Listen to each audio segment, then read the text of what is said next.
Hi everyone and स्वागत है आप सबका आज के सेशन में। हम लोग अब नए पड़ाव में आगे बढ़ने जा रहे हैं। सबसे पहले हम लोगों ने बेसिक्स का जर्नी खत्म कर लिया। अब हम लोग शुरू करने जा रहे हैं कंसाइनमेंट।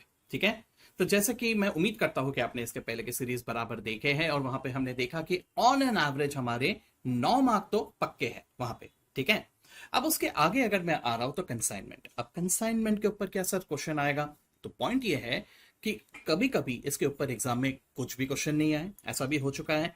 और कभी कभी 10 मार्क, 15 मार्क या इवन 17 मार्क तक के भी क्वेश्चंस गए हैं। ठीक है, तो अगर ऐसा है then in that case sir क्या करना हम लोग समझ नहीं पा रहे। सो मेरा जो अंदाज है, क्योंकि ये सनसेट टॉपिक है ना, ये आखिरी अटेम्प्ट है जिसमें ये चलने वाला है, इसके बाद से ये हट जा रहा है ना, तो शायद से इसे फेयरवेल देने के लिए इंस्टीट्यूट एक आधा क्वेश्चन पूछ ही ले, है ना। तो जो भी हो, ऑन एन एवरेज हम लोग इसके ऊपर एक 10 मार्क अज्यूम करते हुए शुरू करते हैं। सो दोस्तों, जैसे कि आप स्क्रीन में यहां पे देख रहे हो, कंसाइनमेंट तूफान only this much. What do you mean by that? मैं यहाँ पे आपको बहुत क्विकली रिवीजन करवाने जा रहा हूं दोस्तों। Please understand, I am expecting कि आप लोग एक बार तो भी पढ़ चुके हो and hence this is revision, यानी विजन हो चुका है, रिविजन। ठीक है, तो यहाँ पे मैं रिवीजन में आप लोगों को एक सरप्राइज दिखाने जा रहा हूं। मैंने काफी मेहनत किया है। जो मेरे स्टूडेंट्स है, आप लोग सिर्फ इतना ध्यान रखिए कि मैंने दिशा बुक जो आपको दिया गया है वहां से ही कुछ कुछ चीजें उठा के इसे एकदम समराइज कंसाइज वे में एक ही पेज में निपटा दिया। यस दोस्तों, एक ही पेज में पूरा का पूरा कंसाइनमेंट। यस, तो ये कैसे होगा सर? चलिए ये सरप्राइज मैं आपको दिखाता हूं। आप इसे बिल्कुल डाउनलोड कर सकते हो by logging into the V smart website. Okay, चलिए तो शुरू करते हैं without wasting any time. So दोस्तों, सबसे पहली बात आपके लिए सरप्राइज ये रहा, कंसाइनमेंट का चार्ट। ठीक है, इस एक चार्ट में मैंने सारे के सारे पॉइंट्स कंसाइनमेंट के डिस्कस कर लिए। तो चलिए जल्दी से इसे देखते हैं। ओके, तो सबसे पहली बात, व्हाट इज कंसाइनमेंट? सबसे पहली बात, अगर मैं कंसाइनमेंट की बात करूं तो कंसाइनमेंट होता क्या है? Consignment is a form of business expansion. What do you mean by that? अगर मान के चलिए मैं यहां इंडिया में हूं और मैं चाहता हूं कि मेरा बिजनेस और भी कहीं पे ग्रो हो, जैसे मैं चाहता हूं कि मेरा बिजनेस दुबई में भी हो। ठीक है, तो वहां पर अगर मैं खुद जाता हूं तो मुझे वहां पे काफी पैसा लगाना पड़ेगा, उसके साथ साथ मुझे वहां पे अपना वक्त देना पड़ेगा, मुझे एनर्जी लगेगा, बहुत सारा चीज होगा। ऊपर से मेरे इंडिया का बिजनेस जो थोड़ा बहुत हैम्पर होगा वो अलग, है ना। तो ये सब चीजें बहुत महंगा पड़ता है, भी बहुत कॉस्टली हो जाता है। तो ऑल्टरनेटिवली मैं क्या करता हूं, दुबई में मेरा एक कॉन्टैक्ट है, मैंने उससे बात किया, वो वहां पे ऑलरेडी एस्टैब्लिश्ड है। मैंने उससे कहा कि भाई तू अपने प्रोडक्ट तो वहां पे बेच ही रहा है, साथ ही साथ मेरा प्रोडक्ट भी बेच दे, बदले में मैं तुझे कमीशन दे दूंगा। Getting me? वो एग्री तो करता है लेकिन एक शर्त रखता है कि भाई साहब मैं सेल तो कर दूंगा लेकिन कोई जिम्मेदारी नहीं उठाऊंगा। यानी अगर इस बिजनेस में किसी भी तरह का रिस्क है, किसी भी तरह का लॉस है, वो किसे बेयर करना पड़ेगा? मुझे। ठीक है, सो दोस्तों, who am I will be called here as the consignor. तो जो बिजनेसमैन है, जो सारे रिस्क उठा रहा है, जो सारे लॉस बेयर करेगा, वो कौन है? वो है कंसाइनर। एंड द एजेंट जो मेरे बिहाफ में वहां पे बिजनेस करने जा रहा है, he will be called as the consignee. Right? Okay दोस्तों, अब सबसे पहली बात, यहां पर जब मैं उसे गुड्स भेज रहा हूं तो मुझे कुछ तो डॉक्यूमेंटेशन करना पड़ेगा। तो मैं एक डॉक्यूमेंट उसे भेजता हूं जिसे हम लोग कहते हैं प्रोफॉर्मा इनवॉइस। तो what is a proforma invoice? It is a document made by the consignor and sent to the consignee. इसमें डिटेल लिखे रहते हैं अबाउट द गुड्स, कितने यूनिट्स है, अगर उसे मैंने ये भी फिक्स करके रखा कि क्या प्राइस पे तुझे बेचना है तो कितने प्राइस पे बेचना है, कमीशन क्या तय हुआ है हमारे बीच में, ये सारे डिटेल्स वहां पे लिख के मुझे कंसाइनी को भेजने होंगे। So that is what is the proforma invoice. अब अकाउंटिंग की बारी आती है। तो जब अकाउंटिंग की बारी आती है तो दोस्तों सबसे पहली बात मुझे यह सोच लेना है कि मुझे दो जनों के बुक्स की बात है, एक कंसाइनर की बुक्स और एक कंसाइनी की बुक्स। तो कंसाइनर यानी बिजनेस का ओनर, तो भाई साहब बिजनेस का ओनर तो हर चीज की एंट्री करेगा, करेक्ट? तो वो हर चीज की एंट्री कर रहा है, लेकिन कंसाइनी वो सिर्फ एजेंट है, ये उसका बिजनेस ही नहीं है। बिजनेस में प्रॉफिट हो, लॉस हो, सेल हो ना हो, से कोई लेना देना नहीं, उसको रिस्क भी वो नहीं उठा रहा है। तो what is the consignee doing here? Consignee will be recording only, एक तो उसका कमीशन, नंबर वन। दूसरी बात, भाई इंडिया में हूं मैं, वो दुबई में। अब वो दुबई में है तो हो सकता है कि वो कुछ ना कुछ वहां पे मेरे बिहाफ में भी ट्रांजैक्ट करे, नहीं हो सकता? जरा सोच के देखिए, मेरे बिहाफ में वो पैसे रिसीव भी कर सकता है, मेरे बिहाफ में वो पैसे पे भी कर सकता है। After all he is my agent, correct? तो अगर उसने मेरे बिहाफ में, इस कंसाइनमेंट बिजनेस के बिहाफ में कुछ भी पैसा रिसीव किया या इस कंसाइनमेंट बिजनेस के बिहाफ में कुछ भी पैसा पे किया, तो उसकी भी अकाउंटिंग वो रखेगा। क्यों रखेगा? सीधी सी बात है भाई साहब, अगर मेरे बिहाफ में उसने अपने जेब से खर्चे किए so that money is recoverable from me, वो मुझसे वसूलेगा, राइट। और वहीं पर अगर उसने मेरे बिहाफ में कोई पैसे रिसीव किए तो वो खुद का नहीं बोल सकता, that money is payable back to me, getting me. तो वो इस तरह से उसकी अकाउंटिंग करेगा। अगर उसके जेब से खर्च हुए तो वो खर्चा नहीं कहेगा, वो कहेगा कि ये पैसे मैंने तेरे बिहाफ पे दिए, तो भाई तेरे से रिकवर करने, मैंने पैसे दिए तुझसे रिकवर करने। और उसी तरह से अगर उसने मेरे बिहाफ पे कुछ भी पैसे रिसीव किए तो वो बोलेगा हाँ रिसीव तो किए लेकिन ये मेरे नहीं है, I owe it back to you, ये तुझे देने। ये इस तरह से अकाउंटिंग करेगा। But what about a consignor, वो तो हर चीज की अकाउंटिंग करेगा भाई, असेट है तो असेट, खर्चा है तो खर्चा, इनकम है तो इनकम, बिल्कुल रिकॉर्ड करेगा, राइट। चलिए तो जल्दी से हम लोग देखते हैं यहां पे क्या करना है। तो दोस्तों कंसाइनर अपने बुक्स में यहां पर हर एक के लिए अलग अलग अलग अलग अकाउंट नहीं बनाता बैठेगा, क्योंकि जरा सोच के देखिए उसका ऑलरेडी इंडिया में एक बिजनेस है, मैं कंसाइनर हूं, मेरा ऑलरेडी यहां पे एक बिजनेस है, I want to know what is the profit here. And मैंने अभी अभी दुबई में बिजनेस शुरू किया तो मैं वहां का प्रॉफिट भी जानना चाहता हूं। ऐसा तो नहीं कि मुझे मिला जुला प्रॉफिट मिल जाए तो हो गया काम, मुझे दोनों का अलग अलग प्रॉफिट चाहिए, है ना। तो मैं अपने इंडिया के बुक्स ऑफ अकाउंट्स जो मेंटेन कर रहा हूं वो वैसे ही मेंटेन करूंगा। लेकिन सर क्या मैं दुबई के लिए अलग से बुक्स ऑफ अकाउंट्स मेंटेन करूंगा? सो जवाब है नहीं, मैं दुबई के लिए अलग से बुक्स ऑफ अकाउंट्स बिल्कुल मेंटेन नहीं करूंगा।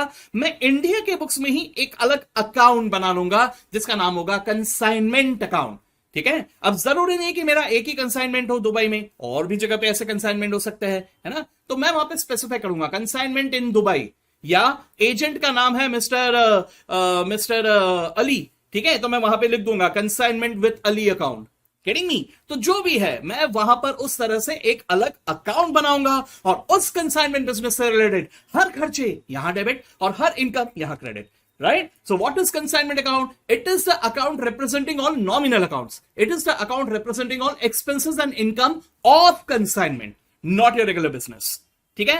यस, यहां एक बात ध्यान में रखना कि अगर मेरे ऐसे A B C D E ऐसे 5 कंसाइनमेंट है तो मैं A B C D E करके 5 कंसाइनमेंट अकाउंट बनाऊंगा और रेस्पेक्टिव कंसाइनमेंट अकाउंट में रेस्पेक्टिव कंसाइनमेंट बिजनेस के एक्सपेंसेस और इनकम को लिखूंगा। ओके चलिए यहां तक हो गया हमारा। अब जल्दी से हम लोग देखते हैं कि क्या क्या किया जाएगा यहां पे। तो सबसे पहले दोस्तों जब हम लोग गुड्स भेजते हैं कंसाइनी को तो उसे कहा जाता है गुड्स सेंट ऑन कंसाइनमेंट। तो गुड्स सेंट ऑन कंसाइनमेंट का कंसाइनर क्या जर्नल एंट्री पास करेगा? It is an expense for the consignment, so consignment account will be debited and GSOC goods sent on consignment account will be credited. लेकिन at the end GSOC का balance will be transfer to trading account, या alternatively आप इसे purchase account में भी transfer कर सकते हो, ठीक है। ये हुआ सबसे पहला। उसके बाद जब वो भेज रहा है उसको कुछ खर्चे इनकर करने पड़ेंगे, तो खर्चों के लिए वो क्या करेगा? वो कंसाइनमेंट अकाउंट को डेबिट करेगा और कैश या बैंक अकाउंट को क्रेडिट कर देगा, एज सिंपल एज दैट, ठीक है। अच्छा कभी कभी ये भी हो सकता है कि वो डायरेक्टली कंसाइनमेंट बिजनेस के लिए कुछ गुड्स खरीदे, बिल्कुल ऐसा पॉसिबल है। अगर डायरेक्टली उसने कंसाइनमेंट गुड्स के लिए कुछ खरीदा, कंसाइनमेंट के लिए खरीदा, then consignment account will be debited and cash या बैंक या creditor account will be credited. So दोस्तों यहां पे थोड़ा सा कंफ्यूजन आता है कुछ लोगों को, जरा एक बार इसको भी डिस्कस कर लेते हैं। कभी कभी जब मैं गुड्स परचेज करता हूं तो मैं कंसाइनमेंट बिजनेस के लिए डायरेक्टली भी परचेज कर सकता हूं, और ये भी हो सकता है कि जो मेरे इंडिया का बिजनेस है वहां पे जो मेरे पास गुड्स रखे हुए हैं इन्हीं में से कुछ गुड्स मैं वहां पे भेज सकता हूं। ये दो अलग अलग पॉसिबिलिटीज हो सकते हैं। तो अगर मैंने कंसाइनमेंट के लिए डायरेक्टली खरीदा then in that case purchase is a nominal account. तो परचेज की जगह consignment account debit to cash मेरे जैसे पैसे गए, या टू बैंक, या क्रेडिटर अगर उधार में परचेज किया तो, ठीक है। लेकिन वहीं पे अगर मैं ये कहता हूं कि मेरे जो गुड्स यहां पे पड़े हुए थे वही मैं कंसाइनमेंट पे भेज रहा हूं, ठीक है, तो मेरे पास जो गुड्स पड़े हुए थे वो कहां पड़े हुए थे? परचेज अकाउंट में पड़े हुए थे। तो वही गुड्स अगर मैं वहां भेज रहा हूं तो इसी को हम कहते हैं गुड्स सेंट ऑन कंसाइनमेंट। तो मैं यहां पे क्या कर रहा हूं? मैं इसे कंसाइनमेंट अकाउंट में डेबिट कर रहा हूं, क्योंकि अब ये मेरे नॉर्मल बिजनेस का नहीं कंसाइनमेंट बिजनेस का खर्चा है, तो मैं इसे कंसाइनमेंट अकाउंट में डेबिट कर रहा हूं, और मैं इसे कहां क्रेडिट कर रहा हूं? जीएसओसी अकाउंट में। तो GSOC account is a temporary account. इस टेम्पररी अकाउंट को एंड में हम क्लोज करते हैं by transferring it to either purchase account और टू द ट्रेडिंग अकाउंट, ठीक है। चलिए अब ये सब हो गए, ये सब का कंसाइनी क्या एंट्री पास करेगा? भाई साहब बिजनेस ही उसका नहीं है, ठीक है। अब वो गुड्स रिसीव कर रहा है तो उसने उसके गुड्स थोड़ी ना है, ये तो कंसाइनर के गुड्स उसके पास सिर्फ रखे हुए हैं जिसकी उसकी कोई जिम्मेदारी भी नहीं है, ओके। इसी तरह से अगर कंसाइनर ने डायरेक्टली भी कुछ गुड्स खरीद के भेजे तो भाई साहब वही तो बात है, मेरे गुड्स है ही नहीं, मेरी जिम्मेदारी है ही नहीं, बिके तो बिके, नहीं बिके तो नहीं बिके, मेरे को क्या? Getting me? That is what the attitude of consignee is. अब वहां पे वो खर्चे कर रहा है, बोला कर दे भाई, तेरा बिजनेस है, तुझे तो खर्चे करनी है, ठीक है। तो ये तीनों का consignee will pass no entry, ठीक है, ओके। अब कंसाइनी कभी कभी क्या हो सकता है कि कंसाइनर बहुत ज्यादा रिस्क ले रहा है भाई, consignment is a very risky business, तो यहां पे हो सकता है कि कंसाइनर कंसाइनी से कुछ एडवांस मांग ले कि भाई मैं तेरे को लाखों रुपए का गुड्स बेच रहा हूं, तू कुछ तो पैसे मुझे दे दे, एडवांस दे दे भाई। ठीक है, तो अगर हम लोग एडवांस कलेक्ट कर रहे हैं then in that case consignor कहेगा कि पैसे आए, कैश अकाउंट डेबिट या बैंक अकाउंट डेबिट या कभी कभी bill of exchange, bills receivable account debit to consignee, consignee ने पैसे दिए। ठीक है, और वहीं पे अगर मैं कंसाइनी की बात करूं तो वो पैसे दे रहा है, किसको दे रहा है? कंसाइनर को, ही इज अ रिसीवर, तो कंसाइनर डेबिट टू कैश या टू बैंक या टू बिल्स पेबल। ठीक है, यस। अब इसके बाद धीरे धीरे बिजनेस शुरू होगा, जब बिजनेस शुरू होगा तब कैन आई से कि कुछ खर्चे कंसाइनी भी इंकर कर सकता है, कैन आई से कि कंसाइनी भी कुछ एक्सपेंसेस बेयर कर सकता है, जैसा कि मैंने यहां पे ये लिख के रखा हुआ है, राइट? एक मिनट, यहां पे ये, अरे ओके, आई नहीं रहा ठीक से, हाँ अब आ रहा है। ठीक है, एक्सपेंसेस ऑफ कंसाइनी। ठीक है, कंसाइनी अगर कुछ एक्सपेंसेस इंकर कर रहा है तो जरा ध्यान से देखिएगा, यहां पे स्टेज बाय स्टेज अलग अलग तरह के खर्चे होंगे, ट्राई टू अंडरस्टैंड दिस। सबसे पहले कंसाइनी गुड्स को कलेक्ट कर रहा है किसी स्टेशन में, किसी नाका में, कहीं ना कहीं कुछ ना कुछ वो कलेक्ट कर रहा है, लेकिन उसे कलेक्ट करके अपने गोडाउन में लेके आ रहा है, राइट? ट्राई टू अंडरस्टैंड, अगर वहां से लेके यहां तक लेके आ रहा है तो इस प्रोसेस में भी कुछ खर्चे लग सकते हैं, जैसे क्लियरिंग होता है ना कभी कभी, तो वहां पे नाका में या किसी डॉक में या किसी स्टेशन में, जो भी जहां पे भी है भाई, वहां से उसको क्लियर करवा के अपने पास लेके आ रहा है, तो पैसे खर्च कर सकते हैं ना वहां पे भी। अब वो कंसाइनी हो सकता है अपने जेब से खर्च करे। ठीक है, इसी तरह से उसे अपने पास लेके आने के लिए inward expenses, carriage inward and all, try to understand, कहां लेके आ रहा है वो? अपने गोडाउन में, तो स्टेशन से कलेक्ट करके गोडाउन में लाने तक अगर कुछ भी खर्चा लगा, so that expense becomes part of the historical cost of the goods, और उसी को हम लोग कहते हैं नॉन रिकरिंग एक्सपेंसेस। ठीक है, सो दोस्तों एक बात याद रखना, ये हमारे कंसाइनी का गोडाउन है, ये कंसाइनी के गोडाउन में पहुंचने के पहले चाहे कंसाइनर खर्चे इंकर करे या कंसाइनी खर्चे इंकर करे, वो सारे के सारे खर्चे क्या माने जाएंगे?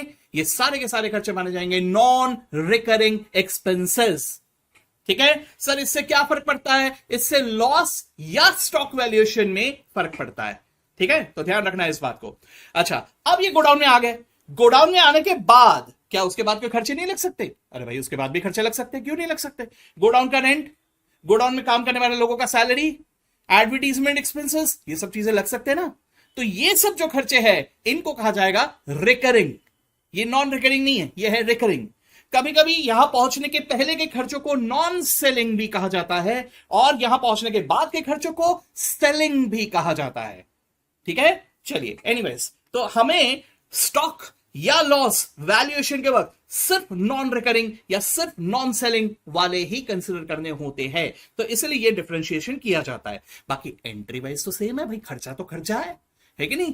तो अगर उसके पास पहुंचने से पहले वो कोई भी खर्चा इंकर कर रहा है, तो जरा ध्यान से देखिए कंसाइनी के बुक्स में वो क्या कर रहा है, वो क्या कर रहा है? वो कंसाइनर को डेबिट कर रहा है। क्यों? अरे भाई तेरे बिहाफ पे पैसे खर्च किए, रिकवर तो करूंगा ना, समझे कि नहीं? और क्रेडिट किसको कर रहा है? कैश है बैंक, उसके जेब से पैसे गए लेकिन वो रिकवर करेगा किससे? कंसाइनर से। ठीक है, क्या कंसाइनर इसकी एंट्री पास करेगा? पैसे तो कंसाइनी ने दिए हैं, तो क्या हुआ?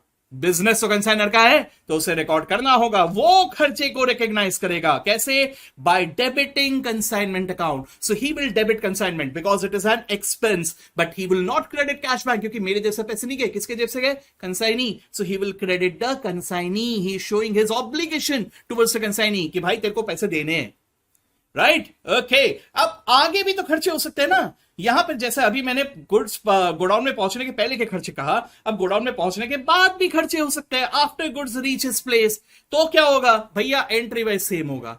ठीक है, बस लॉस और स्टॉक वैल्यूएशन में ये वाले खर्चे हम लोग काउंट नहीं करेंगे, otherwise entry wise it will be same. Again you can see that consignor account debit to cash bank, और इधर भी आप अगर देखो तो same consignment account debit to consignee, same journal entry if the expenses incurred by the consignee. तो एक बार जल्दी से हम लोग एक बार सोच ले, जल्दी से एक बार रिकलेक्ट करने की कोशिश करते हैं दोस्तों। सबसे पहले क्विकली एवरीवन, जीएसओसी, अगर GSOC goods sent on consignment, what is the journal entry in the books of consignor? जल्दी से बताइए, in the books of consignor, in the books of consignor it will be yes consignment account debit to GSOC. लेकिन ये याद रखना है कि ये जीएसओसी को एंड में, अभी नहीं, एंड में हमें क्लोज करना होगा। ये भूल जाते हैं हम लोग, याद रखना। तो एंड में कैसे क्लोज करेंगे? जीएसओसी को डेबिट और ट्रेडिंग या परचेस अकाउंट को credit. What about consignee's book? Yes, no entry. Excellent, very good. अब यहीं पे मुझे बताइए कि अगर डायरेक्टली कंसाइनमेंट बिजनेस के लिए गुड्स खरीदा तो क्या एंट्री होगी? जल्दी, क्या होगा? परचेस अकाउंट डेबिट, नहीं परचेस नहीं, कौन सा? Consignment account debit. To directly purchase किया ना, तो टू कैश या टू बैंक या टू सप्लायर या क्रेडिटर, ठीक है, जो भी है। What about consignee? Yes, no entry. अच्छा, अगर मान के चलो कंसाइनर ने कुछ खर्चे इंकर किए, तो इन खर्चों के लिए वो क्या एंट्री करेगा? किसने इंकर किए? कंसाइनर ने। ओके, क्या होगा एंट्री? बिल्कुल सही, consignment account debit to, yes, cash या बैंक या कभी कभी पेबल भी रह सकता है, तो आउटस्टैंडिंग। ठीक है, एक्सेलेंट। अब वो गुड्स अब कंसाइनी के पास आ गए, तो गुड्स पहुंचने का कोई एंट्री करेगा कंसाइनी? नहीं, कुछ नहीं करेगा। ठीक है, हाँ, ये एंट्री कब करेगा? अगर उसने कोई एडवांस दिया, तो अगर एडवांस दिया तो एंट्री क्या होगा? In the books of consignor advance की एंट्री कैश या बैंक या bills receivable account debit to consignee. ठीक है, व्हाट अबाउट कंसाइनी? उसने पैसे दिए ना, so consignor account debit to cash या बैंक या बिल्स पेबल। करेक्ट, बिल्कुल सही। उसके बाद खर्चे इंकर कर रहा है कौन? कंसाइनी। कंसाइनी अगर खर्चे इंकर कर रहा है तो पहले कंसाइनी के बुक्स में बताओ, कंसाइनी क्या करेगा? क्या वो एक्सपेंस डेबिट करेगा? नहीं, बिल्कुल सही जवाब। ये क्या करेगा? कंसाइनमेंट को डेबिट करेगा। नहीं, और नहीं सर, ये तो कंसाइनी है, इसका तो बिजनेस ही नहीं है। हाँ ठीक है, तो ये खर्चे कर रहा है तो अपने जेब से कर रहा है, लेकिन ये ऑन बिहाफ ऑफ कंसाइनर कर रहा है, ये बात याद रखना है। तो कंसाइनी क्या एंट्री पास करेगा? Consignor account debit to cash या बैंक। रिकवर करना है भाई। अच्छा, गोडाउन में पहुंचने के पहले हुआ तो ये एंट्री, गोडाउन में पहुंचने के बाद के खर्चे की तो क्या एंट्री? तो भी खर्चा सेम। ठीक है, बस फर्क क्या है कि गोडाउन में पहुंचने के पहले के खर्चों को कहेंगे नॉन रिकरिंग, गोडाउन में पहुंचने के बाद के खर्चों को कहेंगे रिकरिंग। इससे सिर्फ स्टॉक वैल्यूएशन, लॉस वैल्यूएशन में फर्क पड़ेगा और कुछ नहीं। ठीक है, अच्छा, what about consignor now? Expenses incurred by the consignee, क्या खर्चा, क्या एंट्री करेगा कंसाइनर?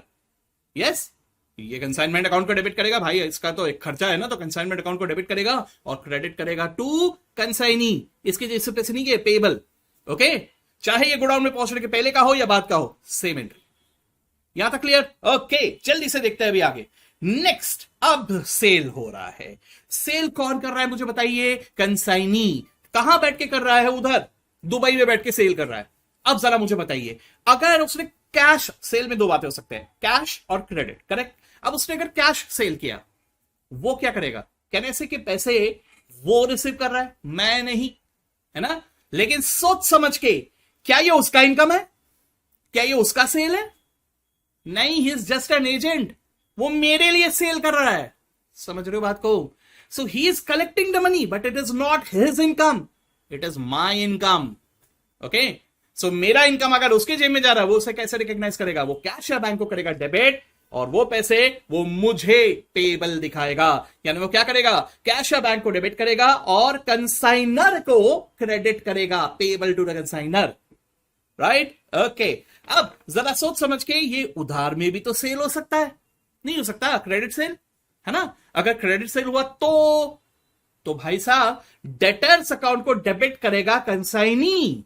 ठीक है, वो डेटर्स को डेबिट करेगा और मेरे अकाउंट को क्रेडिट करेगा। मतलब कंसाइनी इसे कैसे दिखा रहा है? वो ऐसे दिखा रहा है कि भाई मुझे डेटर से पैसे कलेक्ट करने हैं और कंसाइनर को पैसे देने हैं। समझे बात को? So it will be either cash bank debit to consignor या डेटर डेबिट टू कंसाइनर। देना तो भैया कंसाइनर को, ये इनकम तो उसका है नहीं। ठीक है, अगर पैसे आ गए तो cash bank debit to consignor, और अगर पैसे नहीं आए तो debtors debit to consignor. Correct. चलिए देखिए यहां पे, कैश बैंक डेबिट या डेटर्स डेबिट टू कंसाइनर। ठीक है, okay. Cash sales, credit sale दोनों मर्ज करके मैंने यहां पे बता दिया आपको। ओके, अब जरा सोच समझ के, what is the journal entry in the books of the consignor? Consignor क्या एंट्री पास करेगा? जरा सोच के देखिए, क्या इसके जेब में पैसे आए? किसके? कंसाइनर के जेब में पैसे आए? अभी नहीं आए, अभी तो कंसाइनी के जेब में पैसे आए, है ना। तो पैसे तो आए नहीं। अच्छा, मुझे बताना, ये डेटर जो है ये कहां है? दुबई में है ना। तो वो अगर दुबई में है तो आपको क्या लगता कि कंसाइनर यहां पे हर एक डेटर का अकाउंट मेंटेन करेगा, फिर वो मस्त दुबई जाएगा, हर एक से कलेक्शन करके लाएगा। कुछ लोग बोलेंगे यार हफ्ते भर दूंगा, तो वो वापस इंडिया आ जाएगा, फिर से दुबई जाएगा, फिर कलेक्ट करेगा, फिर कुछ लोगों के घर गया, वो बोला रहे मैं बाद में दूंगा, तो फिर से इंडिया आएगा, फिर भाई साहब पता चला जितना कलेक्शन होना था उससे ज्यादा ट्रैवल में खर्चा हो गया। पॉसिबल नहीं है, it is not possible, getting me? तो ये क्या होता है, अगर उसने सेल किया क्रेडिट पे, कलेक्शन की जिम्मेदारी भी उसकी होती है, ठीक है। लेकिन सर आपने अभी तो बोला था कि कंसाइनी कोई जिम्मेदारी नहीं लेता। हाँ, अब आया गड़बड़, अब आया गड़बड़। क्रेडिट सेल, तो ये रिस्क से अगर मुझे आउट होना है, क्या मैं ऐसा बोल दूं कंसाइनी को एक काम कर भाई, तू क्रेडिट पे बेची बस, सारे कैश सेल्स कर। अगर मैं ऐसा कर दूं ना तो सेल कम हो जाएंगे, क्रेडिट पे बेचना ही पड़ता है, गेटिंग मी? तो अब मेरे को सेल भी चाहिए, मेरे को रिस्क भी नहीं लेने का है, तो क्या करने का है, ठीक है। तो ऐसा सिचुएशन में हम चाहे तो जिम्मेदारी ट्रांसफर कर सकते हैं to the consignee, but at some cost. यहां मुझे उसे एडिशनल कमीशन देना पड़ता है। देखो बात को समझो, अगर वो नॉर्मल एजेंसी बिजनेस कर रहा है, उसके लिए जो मैं कमीशन देता हूं उसे हम कहते हैं ऑर्डिनरी कमीशन।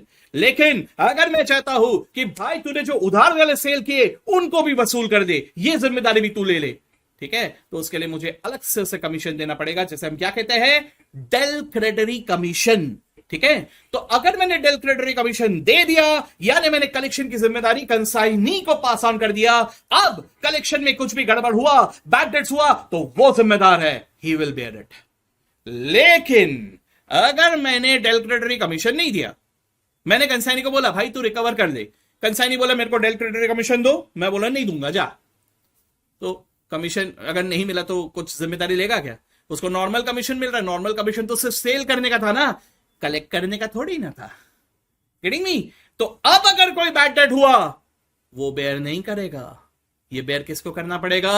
मुझे, कंसाइनर को, ठीक है। तो डेल क्रेडिटरी कमीशन देने से हम बैड डेट्स वाला रिस्क ट्रांसफर कर देते हैं कंसाइनी को, वो बेयर करेगा। लेकिन अगर मैंने कोई डेल क्रेडिटरी कमीशन नहीं दिया, तो ये बैड डेट्स वाला रिस्क किसे बेयर करना पड़ेगा? मुझे, कंसाइनर को, करेक्ट? Okay, excellent. चलो, तो अब सेल की एंट्री हमारे बुक्स में क्या हो रहा है, जरा ध्यान से, हमारे बोले तो कंसाइनर के बुक्स में क्या हो रहा है, तो जरा सोच समझ के, ये सेल है, इनकम, इनकम को हम कहां लिखेंगे? इसके लिए स्पेशल अकाउंट बनाया ना भैया, कंसाइनमेंट अकाउंट। लेकिन जरा सोच के देखिए, चाहे ये कैश सेल हो, अगर कैश सेल है तो कंसाइनी की जेब में पैसे आए, अगर ये क्रेडिट सेल है तो ये पैसे कंसाइनी के जेब में आने वाले हैं। भाई मेरा डेटर से कोई लेना देना नहीं है, debtors will deal with the consignee and I will deal with the consignee, getting me? तो एज अ रिजल्ट, मैं चाहे कैश सेल हो चाहे क्रेडिट सेल हो, दोनों ही पैसे मुझे किससे लेने हैं? कंसाइनी से। तो मेरे लिए एक ही बनता है भैया, कंसाइनी। तो मैं क्या करूंगा? Consignee account debit to consignment, okay. यहां डेटर्स अकाउंट नहीं बनेगा, यहां पे हमारे लिए डेटर भी कौन है? Consignee, okay. चलो, ये हो गया। अब इसके बाद कलेक्शन फ्रॉम डेटर्स, तो कंसाइनी गया कलेक्शन करने के लिए, तो पैसे मिल गए, अगर मिल गए तो वो कैश बैंक को डेबिट करेगा, उसके जेब में पैसे आए ना, और वो डेटर्स अकाउंट जो उसने डेबिट करके रखा हुआ था उसे क्रेडिट करेगा। कलेक्शन कर रहा है, ये कलेक्शन कौन कर रहा है? कंसाइनी। किससे कर रहा है? डेटर से। तो मैं क्या करूंगा? अरे भाई वो उन दोनों का ट्रांजैक्शन है, मैं क्या करूं? इस ट्रांजैक्शन का मेरे बुक्स में no entry, because I am not involve here, getting me? आप बोलोगे सर आपका ही तो पैसा है, यस मेरा ही पैसा है, जब आएगा तब लिखूंगा। अब फिलहाल के लिए he is just collecting from the debtors, so he is nullifying the effect of debtors account. Debtors account को क्लोज कर रहा है, तो उसने ही ओपन किया था, वही क्लोज करेगा, मुझे कुछ नहीं करने की जरूरत है। So for collections only consignee will pass the entry, consignor will not, ठीक है। अच्छा, अब मान के चलो ये पैसे डूब गए, अगर पैसे डूबे bad debts, then in that case depend करता है भैया, मान के चलो पहला वाला जो बैड डेट्स मैंने लिखा है, अच्छा चलो पहले तो बैड डेट्स का एंट्री वो पास करेगा as bad debts account debit to debtors, ठीक है, वो इस तरह से पास कर देगा, बैड डेट्स की एंट्री कर रहा है, मतलब डेटर्स को राइट ऑफ कर लेगा। लेकिन अब प्रश्न ये उठता है कि ये जो बैड डेट्स है इसे क्लोज करना पड़ेगा, क्योंकि this is a nominal account, ठीक है। तो ट्राई टू अंडरस्टैंड, अब मुझे देखना होगा कि हम लोगों ने डेल क्रेडिटरी कमीशन दिया है कि नहीं दिया है। अगर हमने कोई डेल क्रेडिटरी कमीशन नहीं दिया तो क्या मैं उसे बेयर करूंगा? क्या कंसाइनी उसे बेयर करेगा? समझो इस बात को, if no del credere commission is given then the consignee will not bear it. Okay, and if is not bearing it, what he will do is he will close bad debts credit करके and he will debit consignor. Recover कर, मतलब ये मेरी जिम्मेदारी नहीं है, consignor देखते बैठेगा. Getting me? If there is no declaratory commission, effectively अगर आप ध्यान से देखो तो ये क्या करने जा रहा है, इसने सेल का जो जर्नल एंट्री पास किया था उसको उल्टा कर दिया इसने, और कुछ भी नहीं. अगर आप ध्यान से देखो, सिर्फ उसको उल्टा कर दिया, दैट्स इट. ठीक है, अगर उसको पैसे नहीं मिले और डिक्लेरेटरी कमीशन भी नहीं मिले तो ये कोई जिम्मेदारी नहीं लेगा, ये सेल्स का एंट्री रिवर्स कर देगा. जब सेल हुआ था तब उसने बोला था कि डेटर से पैसे मिलने हैं और कंसाइनर को पैसे देने हैं. Getting me? अब वो बैड डेट्स में कन्वर्ट हो गए तो वो क्या करेगा, वो कंसाइनर को डेबिट करेगा और इस बैड डेट्स को क्रेडिट कर देगा. क्लोज, खत्म. कंसाइनर भी क्लोज उतने अमाउंट तक, बैड डेट्स भी क्लोज. ठीक है, लेकिन अगर मान के चलो डिक्लेरेटरी कमीशन मिला है तो भाई साहब इसको बेयर करना पड़ेगा. तो ये इसे पीएनएल में ट्रांसफर करने की जगह अपने कमीशन को ट्रांसफर कर देगा. सर ऐसा क्यों सर? दोस्तों एक बात सोच के देखो, मान के चलो मैं मतलब आप कोई भी कंसाइनी के बारे में सोच के देखो, उस कंसाइनी को 10,000 रुपए का कमीशन मिल रहा है, मान लो ऐसा, और उसको 2,000 का बैड डेट्स बेयर करना पड़ गया. तो 10,000 का कमीशन है, 2,000 का बैड डेट्स बेयर करना पड़ गया, यानी नेट इफेक्ट उसने 8,000 कमाए ना.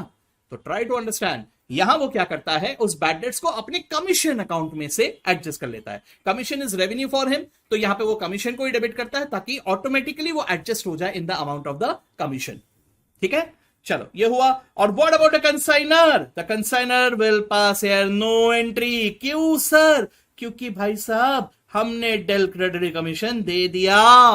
अगर मैंने डिक्लेरेटरी कमीशन दे दिया मेरी कोई जिम्मेदारी नहीं है, मेरी मतलब कंसाइनर. ओके, अगर डिक्लेरेटरी कमीशन नहीं दिया पूरी जिम्मेदारी कंसाइनर की, लेकिन अगर डिक्लेरेटरी कमीशन दे दिया तो I pass it on to you. अब तेरा झमेला तू देखते बैठ, I will not bear it. Correct? Okay. अब उसके बाद कमीशन सेल कर दिया तो कमीशन तो मांगेगा ना कंसाइनी. तो कंसाइनी को कमीशन मांगना है तो वो कंसाइनर से मांगेगा, कंसाइनर से रिसीवेबल, और इसका commission account will be credited. Right? और हमारे लिए कमीशन इज एन एक्सपेंस, सारे एक्सपेंस कंसाइनमेंट अकाउंट में डेबिट होता है, तो हम कंसाइनमेंट अकाउंट को करेंगे डेबिट और कंसाइनी को करेंगे क्रेडिट. ठीक है, ओके. अब अगर मान के चलो कभी कभी ऐसा होता है कि हम लोगों ने गुड्स कंसाइनी के पास दिया था, कंसाइनी बड़ा खुश हो गया यार, बोला कि यार क्या गुड्स है यार, मेरे को देना, मैं रख लेता हूं. ठीक है, तो कभी कभी ऐसा भी हो जाता है, टेक ओवर कर लिए भाई साहब, या कभी कभी वो थोड़ा जिम्मेदार हो जाता है, थोड़े से गुड्स बचे, बाकी सब बिक गए, थोड़े से रह गए, तो बोलेगा एक काम कर यार, ये भी सेल ही मान रहा, मैं रख लेता हूं. ठीक है, तो क्या होगा अगर ऐसा हुआ, तो भाई साहब ये उसके लिए परचेज है, मेरे लिए सेल है, तो वो क्या करेगा, वो परचेज अकाउंट को करेगा डेबिट, और हम उसके लिए अभी क्रेडिटर जैसे हो गए, to consignor. Correct? What about us? हम इसको सेल मानते हुए चलेंगे. कंसाइनी को सेल किया तो consignee account debit, to sales की जगह टू कंसाइनमेंट. ठीक है, ओके. उसके बाद लास्ट में कंसाइनमेंट स्टॉक. कंसाइनमेंट स्टॉक की अगर मैं बात करता हूं तो भाई साहब ये इसका स्टॉक है ही नहीं, इसलिए ये कोई एंट्री पास नहीं करेगा. As far as the consignor is concern, ये कंसाइनमेंट स्टॉक अकाउंट को डेबिट करेगा और कंसाइनमेंट अकाउंट को क्रेडिट करेगा. Just like stock, any other stock. हम स्टॉक अकाउंट को डेबिट करके परचेज या ट्रेडिंग अकाउंट को क्रेडिट करते हैं, लेकिन हमारा परचेज या ट्रेडिंग यही है भाई, तो हम लोग कंसाइनमेंट स्टॉक को डेबिट करके कंसाइनमेंट अकाउंट को क्रेडिट करेंगे. ये consignment stock like any other stock balance sheet के एसेट साइड में अपीयर करता रहेगा. ठीक है, ये हो गया बेसिक जर्नल एंट्री. सर आपने लॉस का तो बताया ही नहीं. हाँ, क्योंकि उसको अलग से कवर अप कर रहा हूं. ठीक है, तो चलो अभी हम लोग यहां आ जाते हैं नेक्स्ट पार्ट में. नेक्स्ट पार्ट में सबसे पहले एक थ्योरी क्वेश्चन पूछा जाता है अबाउट अकाउंट सेल्स. सर ये अकाउंट सेल्स क्या होता है? This is a document made by the consignee and sent to the consignor periodically. ठीक है, तो ये डॉक्यूमेंट में वो क्या क्या मेंशन करेगा, वो बोलेगा कि कितना सेल हुआ ड्यूरिंग दिस पीरियड, कितना खर्चा इसने इंकर किया, कितना इन्वेंट्री बचा है, कितना एडवांस है जो एडजस्ट करना है, और कितना बैलेंस देना है. ये सारे डिटेल्स वो उस अकाउंट सेल्स में मेंशन करके भेजेगा. Documentation, nothing else. ठीक है, ओके. अब जहां तक लॉस का सवाल है, तो लॉस की अगर मैं बात करूं तो सबसे पहली बात मुझे ये देख लेना है कि वो नॉर्मल लॉस है कि अबनॉर्मल लॉस है. How to identify this? Abnormal loss is basically expected loss. Anything that is expected थी वो होना ही था यार, इसको रोक नहीं सकते थे अपन. या अनअवॉइडेबल. दोस्तों यहां बहुत बड़ी गलती होती है, हम नेगेटिव वर्ड दिखे तो उसको एबनॉर्मल मान लेते हैं और पॉजिटिव वर्ड दिखे तो उसको नॉर्मल मान लेते हैं. ऐसा कुछ मत करना प्लीज, मीनिंग समझने की कोशिश करना. व्हेन आई से अनअवॉइडेबल यानी मैं उसको अवॉइड नहीं कर सकता, वो होना ही होना है. So when a loss is bound to happen, it is expected. And if it is expected, it is normal. ठीक है? एबनॉर्मल कब होगा? जब उस लॉस के बारे में मैंने उम्मीद ही नहीं किया था, यह हो ही नहीं सकता, फिर भी हो गया. That is abnormal. तो समझ में आ रहा है? जैसे मान के चलो हम लोग कुछ पढ़ के ही नहीं गए एग्जामिनेशन में, ठीक है? 10 में से 2 चैप्टर पढ़ के गए और वो 2 चैप्टर भी एग्जाम में आए नहीं, ठीक है? तो हमें तो कुछ आता है नहीं. अगर हमें कुछ आता है नहीं फिर भी अपन कुछ कुछ ऐसे इधर उधर लिख के आ गए, तो भाई साहब वो 100 में से 90 तो कम से कम आपका नॉर्मल लॉस ही है ना. वो तो होना ही है, एक्सपेक्टेड है कि नहीं? हाँ. यहां पर अगर मान के चलो आप पढ़ के गए और आप सब सही लिख के आए, सब कुछ सही लिखा है, पूरे 100 मार्क्स का सही लिख के आए, लेकिन फिर भी 40 मिल रहे. This is abnormal, this was not expected. सब सही लिख के आए हो फिर भी कम. समझ रहे हो? तो what is abnormal? When something unexpected happens. And what is normal? When something is expected, bound to happen. वही हुआ. Getting me? यस. तो वहां पे एग्जाम में थोड़ा सोचना, ठीक है? और अगर एग्जामिनेशन में किसी तरह का कोई हिंट भी नहीं दिया है, then in that case assumption is abnormal. Standard assumption is abnormal. ठीक है? अच्छा, अब एक बात यहां पे याद रखना कि नॉर्मल लॉस का कैसा ट्रीटमेंट दिखाया जाएगा. सो दोस्तों, अकाउंटिंग ट्रीटमेंट सेम है, चाहे नॉर्मल लॉस हो चाहे एबनॉर्मल लॉस हो. अकाउंटिंग ट्रीटमेंट में loss account will be debited and consignment account will be credited. Loss को डेबिट करेंगे, कंसाइनमेंट को क्रेडिट करेंगे. आप यहां पे क्या कर रहे हो? आपने जो भी गुड्स कंसाइनमेंट में भेजे थे वो कंसाइनमेंट में डेबिट करके रखे हुए थे. अब उन गुड्स में से कुछ लॉस हो गए तो उनको कंसाइनमेंट से हटा रहे हो और लॉस अकाउंट में ले जा रहे हो. इसलिए कंसाइनमेंट अकाउंट क्रेडिट हो रहा है और लॉस अकाउंट डेबिट हो रहा है. ठीक है? यहां पर हम मॉड्यूल के सॉल्यूशंस को देखते हुए कंफ्यूज हो जाते हैं, क्योंकि कभी कभी लॉस के वैल्यू को ही क्रेडिट किया जाता है और कभी कभी वहां पे इंश्योरेंस क्लेम एडजस्ट करके लिखा जाता है. सो दोस्तों, मैं यहां पर आप लोगों को सिर्फ एक बात बता रहा हूं कि वहां पे मॉड्यूल में दोनों ट्रीटमेंट दिए हुए हैं, दोनों अपनी अपनी जगह पे सही है, लेकिन मैं आप लोगों को एक ट्रीटमेंट फॉलो करने के लिए कह रहा हूं ताकि आप कंफ्यूज ना हो. तो यहां पे करना क्या? यहां पे लॉस का वैल्यू निकालना और जो पूरा वैल्यू है वो पूरे वैल्यू से ही कंसाइनमेंट अकाउंट को क्रेडिट कर देना and create separate loss account. अब ये अलग से जो लॉस अकाउंट है, अगर कोई इंश्योरेंस क्लेम वगैरह मिला उसे उस लॉस अकाउंट में एडजस्ट करना. कंसाइनमेंट अकाउंट में पूरा ग्रॉस अमाउंट ही वहां पे क्रेडिट करना. सो सबसे पहली बात यहां आएगा लॉस का वैल्यूएशन. सो नॉर्मल लॉस अगर है तो उसका वैल्यूएशन होगा एट निल या स्क्रैप वैल्यू. एट निल या स्क्रैप वैल्यू. अगर स्क्रैप वैल्यू दिया है तो स्क्रैप वैल्यू, नहीं दिया है तो जीरो. ओके? तो यहां एक बात याद रखना कि अगर जीरो है तो नो एंट्री, और अगर स्क्रैप वैल्यू है तो कंसाइनमेंट अकाउंट को मैं क्रेडिट करूंगा by the scrap value amount और लॉस अकाउंट को डेबिट करूंगा. ठीक है? अच्छा, अगर ये एबनॉर्मल लॉस है तो भाई साहब इसका पूरा वैल्यूएशन करना पड़ेगा हिस्टोरिकल कॉस्ट पे. उसी के हिस्टोरिकल कॉस्ट पे उसका वैल्यूएशन करना पड़ेगा. ठीक है सर? हिस्टोरिकल कॉस्ट कैसे निकालेंगे? यहां पे मैंने फॉर्मूला लिख के दिया है. टोटल कॉस्ट में से मुझे माइनस करना है scrap value of normal loss और डिवाइड करना है उसे total unit minus normal loss unit से. सो दोस्तों, कई बार ये जो फॉर्मूला मैंने लिख के दिया, ये एक्सट्रीम सिचुएशन वाला फॉर्मूला लिख के दिया है. कहने का मतलब, अगर क्वेश्चन में हमें नॉर्मल लॉस भी दिया है, एबनॉर्मल लॉस भी दिया है, दोनों दिया हुआ है, तो क्या करना है, तो मैंने ये फॉर्मूला बताया. अगर मोस्टली ऐसा नहीं होता, मोस्टली आपको या तो सिर्फ नॉर्मल लॉस होगा या तो सिर्फ एबनॉर्मल लॉस होगा. तो अगर सिर्फ एबनॉर्मल लॉस है, then in that case try to understand, ये वाला होगा ही नहीं, scrap value of normal loss, और ये वाला भी नहीं होगा, normal loss units. In that case क्या हो जाएगा? Total cost divided by total units. That's it. ठीक है? यस. अब इसको भी क्या किया जाएगा? We will credit it to consignment account. ठीक है? इतना क्लियर है? ओके. अब चलिए जरा ध्यान से एक बात का सब लोग ध्यान रखना, specially with respect to nominal account, normal loss. Normal loss के केस में जो रिमेनिंग यूनिट्स है उनका कॉस्ट बढ़ जाएगा. Because of normal loss remaining units का कॉस्ट बढ़ जाएगा, जो कि एबनॉर्मल लॉस की वजह से नहीं होगा. ठीक है? चलो, तो मैं यहां पर एक एग्जांपल लेके आपको समझाने की कोशिश करता हूं. Everyone please pay attention here.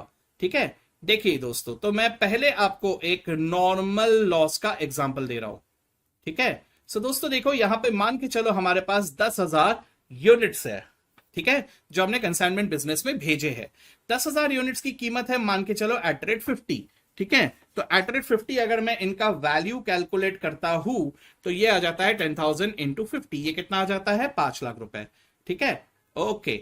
अब मान के चलो कि कुछ यूनिट्स लॉस हुए, जैसे मान लो 500 यूनिट्स लॉस हो गए. ओके? 500 यूनिट्स लॉस हो गए. अब मैं अगर इन्हें नॉर्मल लॉस मान रहा हूं और लेट अस अज्यूम कि यहां पर कोई भी रिकवरी नहीं हो रही है, कुछ भी मिल नहीं रहा, स्क्रैप वैल्यू भी नहीं मिल रहा, कुछ नहीं मिल रहा, तो इसका वैल्यू क्या माना जाएगा? जीरो, है ना? तो इसका मतलब क्या हो गया? अब मेरे पास सिर्फ 9500 यूनिट्स ही है, लेकिन since this was a normal loss, ये 9500 units will now bear the whole cost. That is what happens with normal loss. If there is any normal loss, that is to be charged to the remaining units. Okay, that is the logic. तो इसलिए ये पूरे 5 लाख अब 9500 units को bear करने पड़ेंगे। तो hence क्या हो जाएगा? जरा सोचो, 5 लाख डिवाइडेड बाय 9500, ये अगर करने जाओगे तो क्या आ रहा है? देखो यहां पे आ रहा है 52.63, बढ़ गया। ठीक है, ये क्यों बढ़ा सर? देखो इसके पीछे भी कारण जो है वो क्या है, मैंने अभी अभी आपको क्या कहा, अगर कुछ भी नॉर्मल लॉस होता है तो वो loss will be charged and passed on to the remaining units. ठीक है, तो ये रिवीजन ऑफ लॉजिक हो रहा है। अगर आपने लॉजिक पढ़ा है तो ही इसको देखना, नहीं पढ़ा है तो थोड़ा स्किप कर देना, अभी लॉजिक एट दिस स्टेज मत पढ़ो। ठीक है, तो देखो भैया, ये 10,000 यूनिट्स पूरे के पूरे 50 के रेट वाले थे, है ना, यहां पे दिया ही है। अब इसमें से मैं दो हिस्से कर देता हूं, एक तो 500 यूनिट्स जो कि खराब हो गए, लॉस हो गया, और एक रिमेनिंग 9500 यूनिट्स जो अब ये भी 50 रुपए के थे और ये भी 50 रुपए के थे, है ना, सारे यूनिट्स 50 के रेट पे बने। यानी ये कितना हो गया? 500 इंटू 50 यानी 25,000, करेक्ट, और ये 4,75,000, करेक्ट। देखो रूल ये कहता है कि अगर कोई नॉर्मल खर्चा है या नॉर्मल लॉस है तो आप उसे बिल्कुल कस्टमर को चार्ज कर सकते हो, आप कस्टमर से उसे रिकवर कर सकते हो, नॉर्मल है ना। इफ समथिंग इज एबनॉर्मल तो आप कस्टमर को चार्ज नहीं कर सकते, फिर आप अपना कीमत बढ़ा नहीं सकते, फिर आपको खुद को बेयर करना पड़ेगा एबनॉर्मल चीजों को। दिस इज द रूल, ठीक है, ये कानून है। तो ये कानून जाने बगैर अगर कैलकुलेशन करोगे तो दिक्कत तो जाएगी, इसलिए जान लो इस बात को। तो ये नॉर्मल है, नॉर्मल है तो मैं चार्ज करूंगा कस्टमर को। चार्ज करूंगा मतलब क्या? ये पूरे 25,000 मैं रिकवर करूंगा ये 9,500 यूनिट से, यानी ये 475 नहीं, ये प्लस 25,000 होके कितना हो जाएगा? 5 लाख। यानी अल्टीमेटली मैं कितने? पूरे 5 लाख किससे रिकवर करूंगा? 9,500 यूनिट से। इसे एक और तरीके से मैं बता रहा हूं, जरा ध्यान से सुनना मेरी बात को। कहने से कि ये 25,000 का लॉस हुआ है, मेरा नॉर्मल लॉस हुआ है, तो ये 25,000 का लॉस मुझे 9,500 यूनिट से रिकवर करने हैं। तो जरा कैलकुलेट करके मुझे बताओ कि 25,000 डिवाइडेड बाय 9,500 कितना होता है? 2.63, ऐसे ही कुछ आ रहा है। सो जरा ध्यान से दोस्तों, ये 9,500 यूनिट्स का कॉस्ट ऑलरेडी 50 रुपए था, ये कितने से और बढ़ जाएगा? 2.63, हेंस इसका कॉस्ट हो जाएगा 52.63 जो यहां पर दिया हुआ है। इस लॉजिक को ध्यान में रखना, ये लॉजिक का रिवीजन है। वैसे लॉजिक ने बिना पढ़े भी काम हो जाता है, लेकिन फिर भी एक बार लॉजिक को रिवाइज करवा दिया। ठीक है, मैं जानता हूं दोस्तों हम में से कुछ लोग लॉजिक देख के कंफ्यूज हो जाते हैं, ऐसा होना नहीं चाहिए। सीए करने जा रहे हैं तो लॉजिक देख के अगर कंफ्यूज हो रहे हैं तो बहुत ज्यादा सीरियस मामला है वो। लेकिन फिर भी अगर हम लोग अगर स्किप करना चाहे लॉजिक को तो स्किप करके भी जा सकते हो, सिर्फ कैलकुलेशन देख लो, वो भी काफी है आपके लिए। ठीक है, चलिए, एनीवेज ये हुआ नॉर्मल लॉस। लेकिन अगर ये है एबनॉर्मल लॉस, अगर ये है एबनॉर्मल लॉस, तो जरा ध्यान से, अब 10,000 यूनिट्स अगेन मैं लिख रहा हूं @50, यानी कितना हो गया? 5 लाख। ठीक है, अब मेरे 500 यूनिट्स का लॉस हुआ, लेकिन ये है एबनॉर्मल लॉस। ठीक है, सो रूल क्या कहता है, मैंने अभी अभी क्या बताया आपको, कि मैं एबनॉर्मल लॉस कस्टमर को चार्ज नहीं कर सकता। यानी जो रिमेनिंग 9,500 यूनिट्स है जो कस्टमर्स तक जाएंगे, इनको मैं 50 के ऊपर चार्ज नहीं कर सकता। ठीक है, तो ये रिजल्ट तक पहुंचने के लिए 50 के रेट पे चार्ज, यानी 9,500 इंटू 50, ये कितना आता है देख लो जरा? 4,75,000। Getting me? तो मुझे ये 9,500 यूनिट्स का वैल्यू 4,75,000 ही रखना है। तो एज अ रिजल्ट मुझे ये 500 यूनिट्स को पूरे 50 के रेट पे वैल्यू करना पड़ेगा 25,000 रुपए। ठीक है, सो दोस्तों देखो ये क्या हो रहा है, ये मेरा कंसाइनमेंट अकाउंट है और ये है मेरा abnormal loss account. Getting me? तो भैया कंसाइनमेंट अकाउंट में मैंने यहाँ पे GSOC फिर सारे खर्चे एक एक करके यहाँ पे डेबिट करके रखे हुए हैं, यानी ये जितने भी 10,000 यूनिट्स बने उन सबका कॉस्ट यहां पे डेबिटेड है। करेक्ट।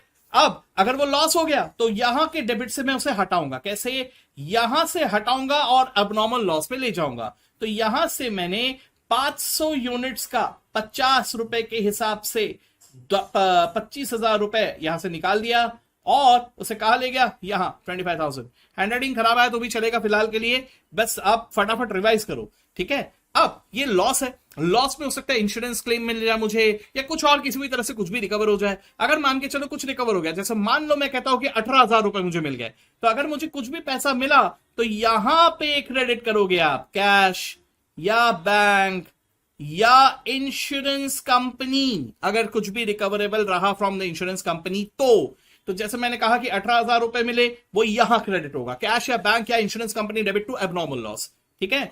और यहां का जो बैलेंस बचेगा this will be transfer to PNL, okay. ये होगा एबनॉर्मल लॉस। लेकिन जरा सोच के देखना, अगर यहीं पे ये नॉर्मल लॉस है, मैंने फिर से यहां पे बना दिया कंसाइनमेंट अकाउंट और फिर से मैंने यहां पे बना दिया normal loss account, accounting wise दोनों सेम है। फिर से यहां पे जीएसओसी एक्सपेंसेस ये सब हम लोगों ने यहां पे एक एक करके डेबिट करके रखा है। अब नॉर्मल लॉस हुआ तो मैं यहां से ट्रांसफर कर दूंगा टू नॉर्मल लॉस अकाउंट, कितने 500 यूनिट्स, जिनको क्या रेट पे वैल्यू करूंगा 0। अगर स्क्रैप वैल्यू दिया है तो स्क्रैप वैल्यू पे, अदरवाइज पूरा 0। तो यहां से ट्रांसफर हो रहा है यहां कितना 0। तो भाई साहब normal loss account debit by 0 to consignment account 0, इससे अच्छा एंट्री पास मत करो, इसलिए बोलते हैं नो एंट्री, ठीक है। और अगर स्क्रैप वैल्यू रहा, जैसे मान लो 100 रुपए का स्क्रैप वैल्यू है, तो ठीक है यार 100 रुपए तो है ना, फिर normal loss account debit to consignment account by 100, इसलिए कहा जाता है नो एंट्री या entry at scrap value, okay. चलिए अब नॉर्मल लॉस 0 पे है, तो 0 है मतलब आई am not expecting anything. If I am not expecting anything तो कैश या बैंक के फॉर्म में भी 0 ही आएगा, तो ये क्लोज हो जाएगा। लेकिन जरा दोस्तों सोच के देखना, अगर मान के चलो मैं स्क्रैप वैल्यू एक्सपेक्ट कर रहा हूं, मान लो 500 रुपए, हर एक यूनिट के रुपए 1 रुपए रिकवर कर लूंगा, ऐसा मान के चलो, तो यहां पे मैं ये एंट्री भी करूंगा बाय 500 और आगे चल के रिकवर भी कितना करूंगा 500, यानी नॉर्मल लॉस अकाउंट हमेशा क्या हो जाएगा क्लोज हो जाएगा। इसलिए नॉर्मल लॉस का कोई बैलेंस पीएनएल में नहीं जाता। लेकिन अगर अब नॉर्मल लॉस है तो मुझे देखना है कितना लॉस हुआ है, whatever is the value of the loss that will be transfer to abnormal loss, any claim और any recovery made will be credited to abnormal loss and the balance will be transfer to PNL account. Clear? Okay, चलिए अब जल्दी से मैं वापस आ जाता हूं to the valuation, ठीक है। तो वैल्यूएशन कैसे करेंगे, ये जो यहां पे मैंने 2 बॉक्सेस में इसको कवर अप करके रखा है, मतलब लॉस को एक बॉक्स में, स्टॉक को दूसरे बॉक्स में। तो पहली बात तो लॉस को कभी भी देख लेना कि लॉस इन ट्रांजिट हो रहा है कि लॉस एट गोडाउन हो रहा है। अगर लॉस इन ट्रांजिट हो रहा है तो जरा ध्यान से दोस्तों, ये कंसाइनी के पास पहुंचने के पहले ही खर्चा लग चुका है, आई मीन लॉस हो चुका है, ओके। तो यहां पर हम लोग जो वैल्यूएशन करेंगे वो करेंगे उसके परचेज कॉस्ट पे plus only the non recurring expenses of consignor. Consignee के नॉन रिकरिंग एक्सपेंसेस अभी लगे ही नहीं, तो जुड़ने का सवाल ही नहीं उठता, क्योंकि उसके पास पहुंचने के पहले ही लॉस हो चुका है, राइट। लेकिन अगर उसके पास पहुंचने के बाद लॉस हो रहा है, यानी उसके गोडाउन में लॉस हो रहा है, तो दोस्तों सारे नॉन रिकरिंग एक्सपेंसेस जुड़ जाएंगे, यानी परचेज कॉस्ट प्लस कंसाइनर के non recurring expenses plus now consignee के भी नॉन रिकरिंग एक्सपेंसेस, राइट। ये डिफरेंशिएट क्या हो रहा है जरा ध्यान से देखना। अगर उसके पास कंसाइनी के पास पहुंचने से पहले ही लॉस हो चुका है तो कंसाइनी के खर्चे तो लगे ही नहीं, भले ही वो नॉन रिकरिंग क्यों ना हो, लगने से पहले ही लॉस हो चुका है, इसलिए we will be taking only the non recurring expenses of the consignor. लेकिन अगर कंसाइनी के पास पहुंचने के बाद अगर लॉस हो रहा है, देन इन दैट केस उस पे कंसाइनी के भी खर्चे लगे हैं, इसलिए उसके वैल्यूएशन में मुझे कंसाइनी के एक्सपेंसेस, नॉन रिकरिंग वाले एक्सपेंसेस ऐड करने होंगे। प्लीज नोट, मैं यहां गलती से भी रिकरिंग एक्सपेंसेस को नहीं जोड़ूंगा। Recurring expenses are not part of the cost of the goods, okay. चलिए ये हुआ। अब इसी तरह से लास्ट में आता है स्टॉक। तो स्टॉक का वैल्यूएशन कैसे करेंगे सर? स्टॉक तो हमेशा एंड में पड़ा रहता है वेयर हाउस में, इसलिए इसका वैल्यूएशन वैसे ही होगा जैसे अभी अभी हम लोगों ने लॉस एट गोडाउन का किया था। यानी क्या क्या लिया जाएगा इस पे लिया जाएगा purchase cost plus non recurring expenses of consignor plus non recurring expenses of consignee. बस इसमें एक ही चीज का ध्यान रखना है कि अगर नॉर्मल लॉस है, यहां पे घुमाने का कोशिश कैसे किया जाएगा ये हम लोग क्वेश्चंस में कवर अप करेंगे। अगर मान के चलो नॉर्मल लॉस है, तो नॉर्मल लॉस की वजह से रिमेनिंग यूनिट्स का कॉस्टिंग बढ़ जाता है, राइट।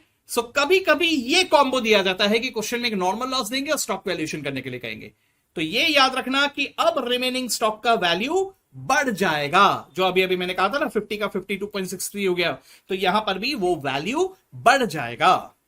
ठीक है, एक तो ये, और दूसरा स्टॉक में घुमाने की कोशिश की जाती है by giving us detail about invoice price method, क्योंकि वहां पर हम लोग को स्टॉक को वैल्यू करना पड़ता है इनवॉइस प्राइस पे और इमीडिएटली उसका लोडिंग इफेक्ट कैंसिल करना पड़ता है, राइट। सो ये हुआ हमारा स्टॉक का वैल्यू। तो अभी आते हैं इनवॉइस प्राइस पे भी, लेकिन उससे पहले आ जाता है कमीशन पे, ठीक है। तो दोस्तों कमीशन के मामले में अगर मैं बात करूं तो तीन तरह के कमीशन होते हैं। सबसे पहला है ऑर्डिनरी, दूसरा है डेल्क्रेटरी, तीसरा है ओवरराइडिंग। तो तीनों में क्या फर्क है? देखो, सबसे पहले अगर मैं ऑर्डिनरी कमीशन की अगर बात करता हूं तो what is ordinary commission? It is the commission given for the normal agency work, यानी वो उसको मैंने सेल करने बोला है, वो सेल कर रहा है, उसके लिए कुछ ना कुछ परसेंटेज या कुछ ना कुछ अमाउंट चार्ज करेगा। So that is what is the commission. Now this is normally speaking a fixed percentage of the sales. Now be it cash sales, be it credit sales, दोनों का मुझे फिक्स परसेंटेज देना ही होगा, ठीक है। दूसरा मैंने कहा डेल क्रेडिटरी, अभी थोड़ी देर पहले मैंने आपको कहा था। तो डेल क्रेडिटरी कमीशन क्या होता है? ये भी एक परसेंटेज होता है। Again normally speaking since this is related to bad debts, इसलिए दिमाग में ये आता है कि मुझे सिर्फ क्रेडिट सेल का कुछ परसेंटेज देना है, जबकि ऐसा नहीं है। ये बात अच्छी तरह से आप लोग दिमाग में बिठा लीजिए।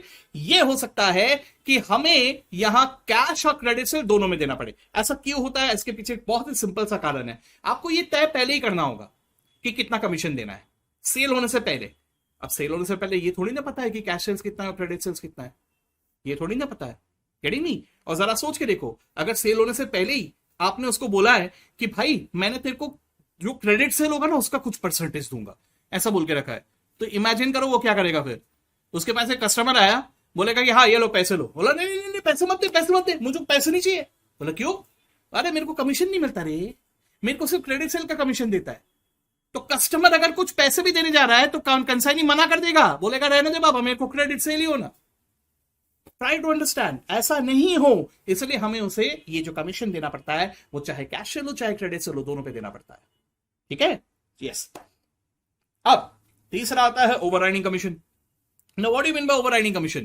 कभी कभी गुड्स हम लोग इनवॉइस प्राइस में भेजते हैं, यानी मैंने कहा कि भाई वैसे तो 400 रुपए का है लेकिन तू 500 में बेच। ऐसा क्यों किया जाता है? वो इसलिए किया जाता है ताकि एक मिनिमम प्रॉफिट गारंटी हो जाए, अश्योर हो जाए कि हाँ यार इतना तो आने ही वाला है, ठीक है। अच्छा ये तो ठीक है सर, लेकिन अब मैं अगर वहां पे आगे वाले को ऐसा बोलता हूं कि भाई तू 500 की जगह ना थोड़े ज्यादा में भी बेचने की कोशिश कर, वो बोलेगा हाँ 500 में बेचने बोले तो 500 में बेचूंगा ना, मैं उसको नॉर्मल कमीशन दे रहा हूं। अगर वो 500 में बेचता है तो मैं उसके ऊपर उसे नॉर्मल कमीशन दे रहा हूं, ठीक है। अब मैं उससे बोल रहा हूं कि भाई थोड़ा ज्यादा में भी बेचना, 500 की जगह अगर बकरा आई मीन कस्टमर अगर आए तो 550, 580, 600 बेचने की कोशिश कर। बोला भाई तुम मेरे को कमीशन 500 के पे बेचने पे दे रहे हो और ज्यादा बेचने बोल रहे हो, ये ज्यादा तो पूरा तुम्हारे जेब में जाएगा, मेरा क्या है ना। तो ऐसे सिचुएशन में, कैसे सिचुएशन में, when I want that the consignee should put some extra efforts, कि भाई जो मैंने उसे मिनिमम प्राइस बोला है उससे भी ज्यादा प्राइस पे वो बेचे, ठीक है। इसलिए मैंने मिनिमम प्राइस का, जो प्राइस पे मैं उसे बेचने कह रहा हूं उससे भी ज्यादा में वो बेचे, तो वो एक्सेस प्राइस पे मुझे उसे लालच देना पड़ता है, एक्सेस कमीशन। और इस कमीशन को हम कहते हैं ओवरराइडिंग कमीशन। तो जैसे कि आप यहां पे चार्ट पे देख पा रहे हो, ये इनवॉइस प्राइस है, ये इनवॉइस प्राइस के ऊपर जितने एक्सेस प्राइस पे इसने बेचा उसके ऊपर एक फिक्स परसेंटेज दिया जाएगा, and that will be called as the overriding commission, ठीक है। यस, कमीशन चाहे कोई भी हो, एंट्री सेम है, बस कैलकुलेशन तीनों का अलग अलग हो सकता है, इनफैक्ट दोनों का, क्योंकि नॉर्मल और डेल क्रेडिटर का कमीशन का कैलकुलेशन भी सेम है, बस मीनिंग अलग है। अगर डेल क्रेडिटर कमीशन दे रही है तो बैड डेट्स का ट्रीटमेंट कुछ अलग होगा, ठीक है। Yes, that was about commission. Quickly, let's come now to the last part. And what is that last part? Goods sent at an invoice price. तो invoice price पे भेजा तो क्या होगा? मतलब जो भी मैंने प्राइस बोला है, जो भी कॉस्ट है, वो कॉस्ट से ऊपर दाम में मैंने उसको पहले से बोल दिया कि भाई तुझे इतने में बेचना है। So that is called as a invoice price. जैसे मान लो goods are costing, basic cost is 400.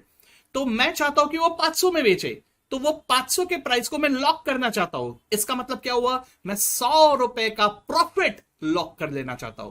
लेकिन have I earn this profit right now? No, अभी तो मैं सिर्फ इंस्ट्रक्ट कर रहा हूं, जब वो उसे बेचेगा तब कमाऊंगा। तो अभी के लिए इस एक्सेस 100 को मैं क्या नाम से पुकारता हूं? लोडिंग। इसे मैं क्या कहता हूं? लोडिंग, ठीक है। अब मैं यहां पे क्या एंट्री करूंगा, सबसे पहले यहां पे एक ही बात याद रखना, अगर इनवॉइस प्राइस वाला क्वेश्चन आए ना, सिर्फ दो जगह पे आपको ध्यान रखना है, बाकी सारी एंट्री हु बहू डुप्लीकेट जैसा पहले था वैसे ही होगा, नो चेंज। सिर्फ दो जगह पे चेंज आएंगे। नंबर 1 जीएसओसी की एंट्री, नंबर 2 स्टॉक की एंट्री। बस इनवॉइस प्राइस मेथड पे क्वेश्चन आया तो हम टेंशन लेने की कोई जरूरत नहीं, क्योंकि सिर्फ ये दो जगह छोड़ के बाकी कहीं किसी एंट्री में कोई फर्क नहीं आएगा। ठीक है, कौन से दो कहा मैंने, एक जीएसओसी की एंट्री और दूसरा कंसाइनमेंट स्टॉक की एंट्री। वन बाय वन जीएसओसी की एंट्री, तो यहां पर I will pass the entry at its invoice price.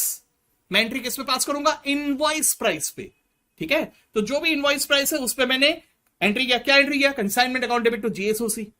तो भाई साहब इनवॉइस प्राइस पे तो लोडिंग ही है, which is not yet realised, तो हेंस मैं इमीडिएटली एक रिवर्स एंट्री पास करूंगा by the amount of the loading.